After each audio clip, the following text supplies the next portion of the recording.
اللهم صل وسلم وبارك على سيدنا محمد. ازيكم حبايب قلبي؟ لما النهارده بما ان احنا في اخر الشهر خلاص بيشطب واحنا بنشطب كل الفلوس اللي معانا، حبيت اعمل لكم اكله اقتصاديه بلمسه جميله جدا هتوديها في حته تانية، كانك بتعملي فراخ مشويه او كفته مشويه واكلي ولادك وهتشبعيهم.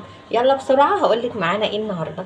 معانا النهارده بطاطس، انا هنا جايبه 4 حبات بطاطس هما اللي كانوا عندي في البيت، هنمشي نفسنا بيهم. ومعايا هنا بصل وفلفل اخضر متقطع. احنا عايزين بقى يا حبايبي نمشي بيتنا ببركه ربنا. احنا هنا بسم الله هنقطع البطاطس شرايح كده، ما تكونش يعني عريضه عشان تستوي معانا بسرعه. عايزه اقول لك الاكله دي جميله جدا وهتوفر معاكي.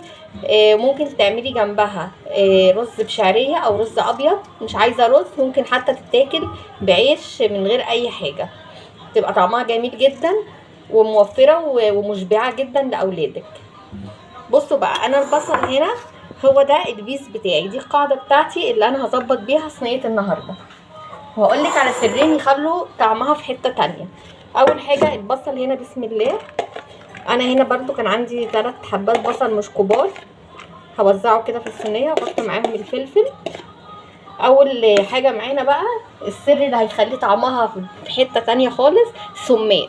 بسم الله، السماق ده جميل جدا وبيدي طعم كده زي الليمون، يعني بيبقى جميل جدا مع البطاطس والمشاوي عموما. وهنا احط معلقه ملح بفلفل اسمر، وهحاول ادعكم بقى جامد كده بايدي بسم الله عشان ينزلوا كل الميه اللي فيهم وكل العصاره اللي فيهم. الحركه دي بتبقى طعمها جميل جدا، بتنزل الميه بتاعتهم. حابه تحطي عليها معلقه زبده، سمنه، زيت، اي حاجه متاحه عندك هنحطها. انا هنا بسم الله هحط عليها رشه زيت بسيطه جدا، ولو متاح عندك برضه زي ما قلت لك تحطي اي ماده دهنيه. وهسيبها بقى كده اهو تشرب من بعضها، وابدا ارص عليها البطاطس بتاعتي. انا كده رصيت البطاطس عندي، عايزه بقى تسيبيها كده 5 دقايق 10 دقايق على ما تتشرب من البصل. وبعد كده تضيفي ليها، عندك شوربه حطي شوربه، ما عندكيش اعملي زي ميه من الحنفيه وبسم الله تبقى زي العسل معاكي، وتحطيها في الفرن ما بتاخدش ربع ساعه. بعد كده هوريكي بقى ايه المكون التاني او السر التاني اللي هيخلي طعمها زي الكباب والكفته.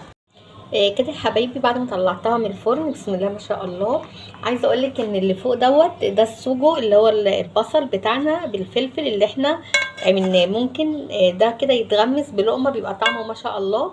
يلا بقى عشان اقولك على السر الخطير اللي هيخليها احلى من الكباب. بصي بقى في نص الصينيه كده انا جبت ورقه فويل صغيره، حطيت عليها الفحميه بتاعتي، واحط عليها كده رشه زيت بسيطه تطلع كده ريحه الفحميه، وهغطي عليها باي غطا عندك. الطريقه دي هتخليها في حته تانية خالص وهتخلي طعمها جميل جدا.